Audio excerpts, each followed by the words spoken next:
Genshin Impact is an online free-to-play gacha role-playing game with some co-op elements and an open world for everyone to enjoy, regardless if you're a new, returning, or a seasoned player playing from the beginning maybe.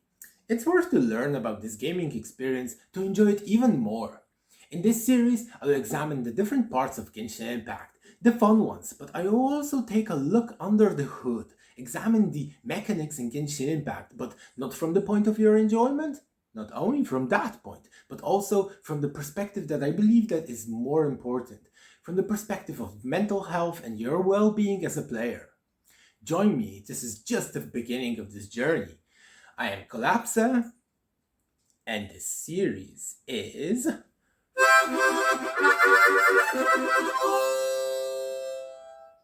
Genshin Collapse. Genshin Impact at its core is an RPG game. It means that you will get into the skin of Ether or Lumine, two siblings traversing from world to world trying to find each other. Through the story you will be able to experience many side quests, many little stories that will tell you about the game itself, about the world that you're in, and about the characters that you will meet along the way. As an RPG game, Genshin Impact has a lot to offer when it comes to the combat. Outside of getting the characters that you like, you will be able to combine them in various ways to fight multiple enemies, to fight bosses. The ways to actually tackle the combat, there are multiple ones. You can have bow characters, you can have claymore ones, catalyst ones, or some different ones as well. Throughout Genshin Impact you will experience multiple elemental reactions and you will be able to do various things, and that's one of the reasons why Genshin Impact is so enjoyable and everyone wants to have the favorite characters that they do have here. You can attack as a god, as a goddess of thunder, as a god of the winds. You will experience all of these characters and there are multiple ways of attacking enemies, combining elements and just kicking their butts.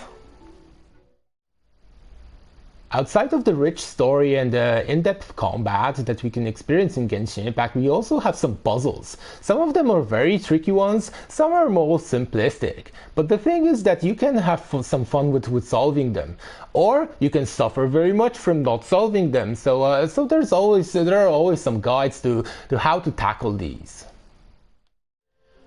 When you're tired with the combat and with the puzzles in Genshin Impact, you can create your own space to live in, to put your favorite characters and to enjoy. The Serendipity offers a lot to customize, some mini games as well. You can move around these items, you can play with them, or just as I did, you can make some mountains that you can place your house on. There are lots of options for Serendipity enjoyers and for anyone who's interested in some building activities. Outside of all of these things that we can experience in Genshin Impact, we also have the story. That is something that I mentioned earlier. There are lots of these small quests, these event quests, which appear constantly in the game, so there's a lot to enjoy in the game itself.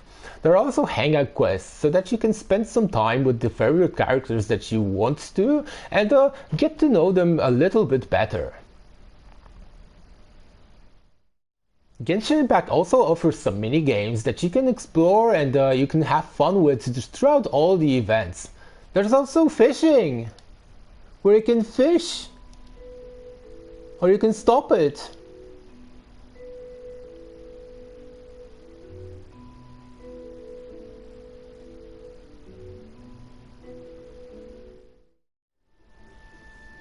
The game was actually created over 1 year ago and will expand just like that. They will add more regions, they will add more characters and more story for you to dig into.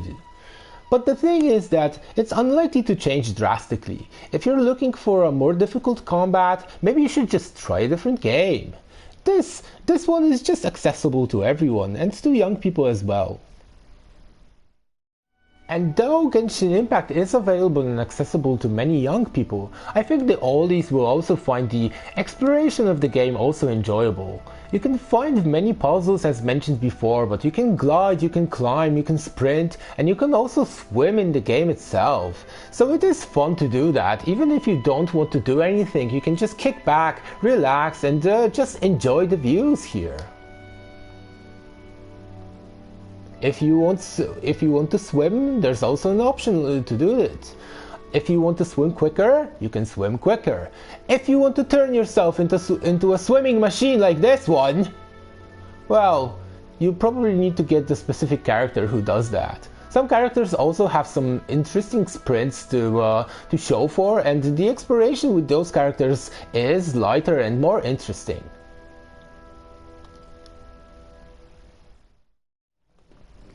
Now, the beauty of open world games is that you can choose whatever you want to do at any time of the game itself.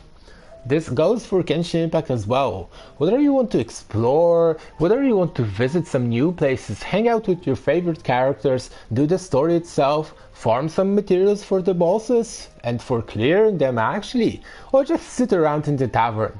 The choice is yours to make. This is the beauty of free-to-play games. And that's the beauty of Genshin Impact. However, the freedom of what you will do actually during the time is also limited by the free-to-play and the gacha aspects. So although it's an open world game, there are some things that you will find entertaining, but you will also find frustrating. Now, these are the things that I wish to talk about in the next part of this video. Genshin Impact is essentially a single-player game. But there are some co-op elements. You can find some people to fight some bosses with. You can invite your friends to your worlds to help you with clearing some of the content. But the thing is that you don't have to do that. As mentioned, in its essence, Genshin Impact is a single-player game. You'll experience the story mostly by yourself. Some of the areas and some places in the game itself are also restricted. You won't be able to attempt them in co-op. But the thing is that if you want to have some fun or some frustration, depending on your approach towards co-op, you can do that with some friends or with some random strangers, as I show you here on this video. I accept this invitation. We will just fight a boss here.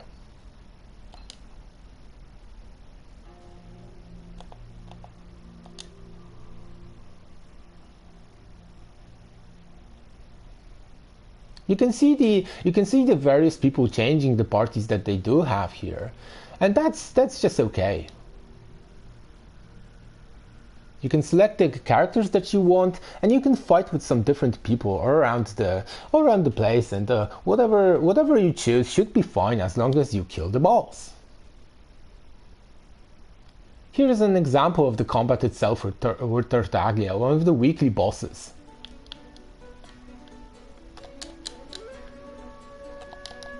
You can see all these different people fighting alongside at the same time. So this differs from your regular combat, where you have only control over one character at a time. You can switch between them, but that's just it. Here in co-op, you can see all these people running at the same time and fighting the very same boss.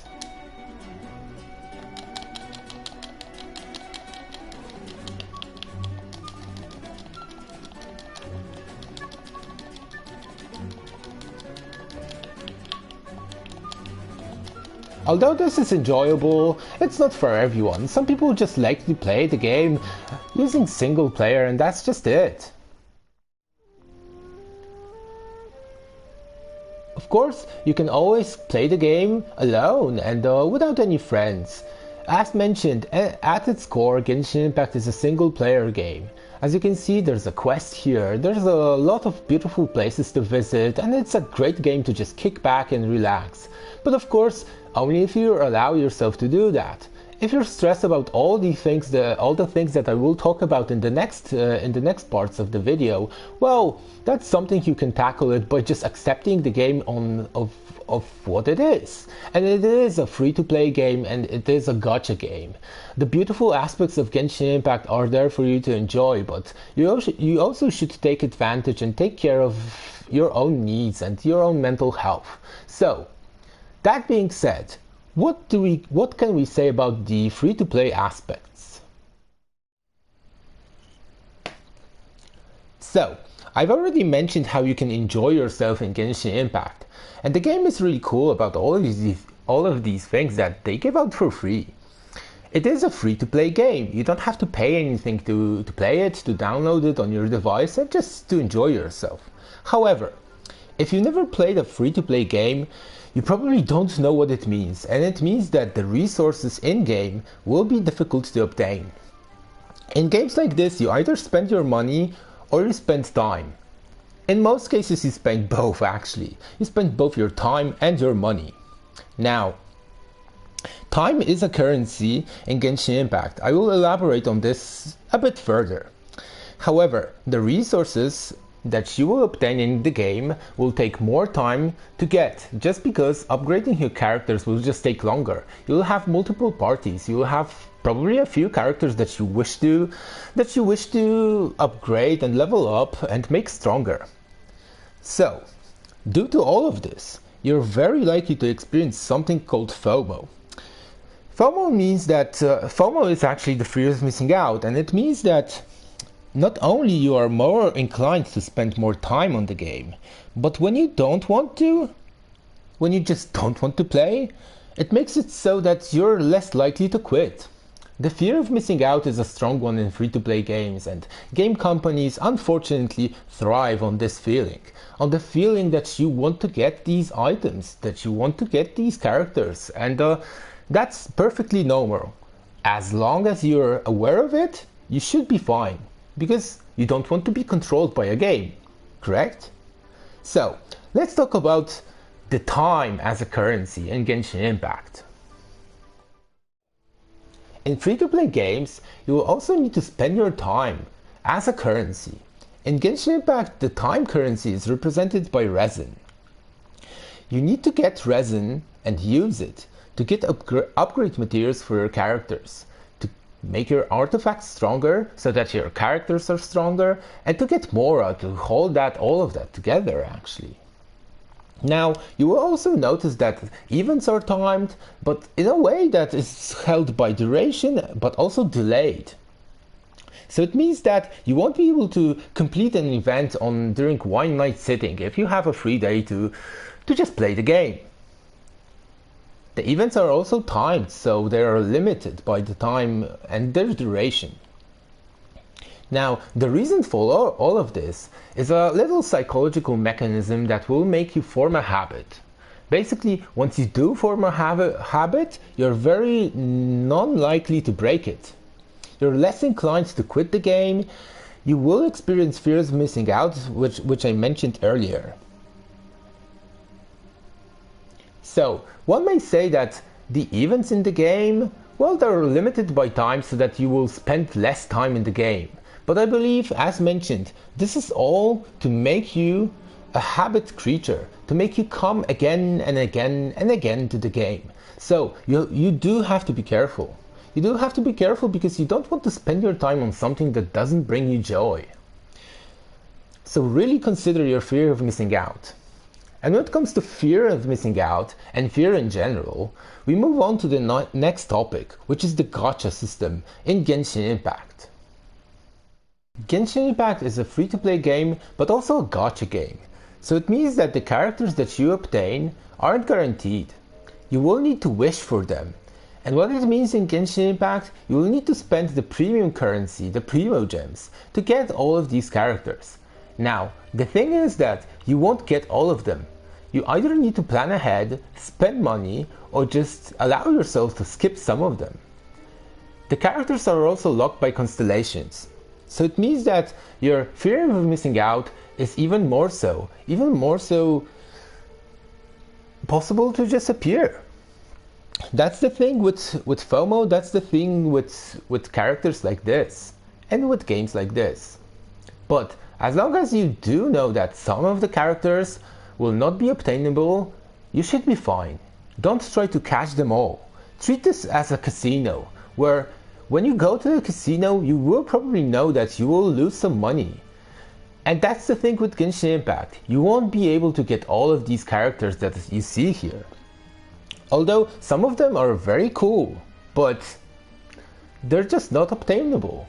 Not in the numbers that MiHoYo presents. The numbers meaning that you will be able to get a guarantee character, a guarantee 5-star character, but not always and not all the time. Now, something that I also wish to address here is the core loop of the game. So, the core loop of the game is the Spiral Abyss in Genshin Impact. The Spiral Abyss is a so-called endgame content. And core loops can be described as: get characters to clear the Spiral Abyss, get Primo Gems as a reward, get new characters to clear the Spiral Abyss, and so on and so forth. This is the core loop of the game. So the Spiral Abyss, if you allow yourself to just ignore it for a while, not clear it, you will have a better time experiencing the game. You'll have more fun with it. And that's just it. Now, all of this was just a quick scope to let you guys know what is Genshin Impact and what to expect from the game. But things that you do need to note that all of these things, all of the matters that I've addressed, whether it's the events, whether it's the difficulty of the game itself, the wishing system, or anything really, this is very unlikely to change. As mentioned, more things will be added into the game itself, but the core of it will remain just the same. Now, it may be so that the game will just continue to be upgraded for years to come, so you need to plan your journey ahead. If you're enjoying this game, please take care of your health when it comes to it. That's just it, and more on these and other topics like this on my channel here on YouTube, so be sure to follow me here to have the latest updates. I will talk about the burnout in game, I will talk about psychology in game design in relation to Genshin Impact. You may also follow me on Twitch. The links are in the description down below. So thank you for joining me this time, and I hope this was informative. Please let me know in the comments, and I'll see you guys around.